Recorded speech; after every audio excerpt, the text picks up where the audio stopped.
এই তৃষ্ণারই একটা পার্ট হলো প্রত্যাশা। প্রত্যাশা যার আছে সে দুঃখ পাবেই, কারণ আমরা এই সরকারকে অনেক প্রত্যাশা করে এনেছিলাম। এই সরকার অন্তপক্ষে ফেল এবং পাশের মাঝখান দিয়ে যাত্রা শুরু করছে। আমরা এতটাই আশা করেছিলাম জুলাই বিপ্লবের রক্তে রাঙানো একটা পথ দিয়ে তাদেরকে ক্ষমতায় নিয়ে আসা হয়েছিল। তাদের কাছে এদের ক্ষমতা ছিল 2 টন মাল ক্যারি করার।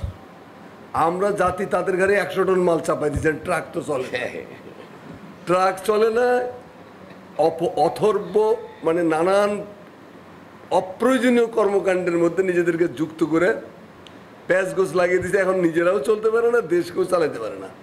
এইরকম একটা সমস্যায় আমরা বসে আছি। আর এখন যখন এই কথাগুলো বলছি তখন ঢাকায় ফ্যাসিবাদ, পতিত ফ্যাসিবাদ, যারা আমাদের সন্তানদের হত্যা করেছে 15টা বছর, জগদ্দল পাথরের মতো পৈশাচিক ড্রাকুলার মতো জাতির ঘাড়ে বসেছিল, সেই তারা প্রশিক্ষণ নিচ্ছে রেগুলার। গোয়েন্দা ব্যর্থতা চূড়ান্ত পর্যায়ে উপনীত হয়েছে। আর ঢাকাতেই যদি 7 দিন ধরে 400 লোকের প্রশিক্ষণ হয়ে থাকে, তাহলে অন্যান্য জায়গাগুলোতে কি হয়েছে? গোপালগঞ্জে গোয়েন্দা ব্যর্থতা সীমাহীন।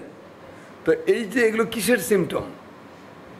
এই সিমটমগুলো তো বিপজ্জনক কিছু ইঙ্গিত করে। ধোঁয়া যখন দেখা যায় তখন বুঝতে হবে যে ধোঁয়ার আড়ালে আগুন আছে, নাহলে ধোঁয়াটা আসলো কোত্থেকে।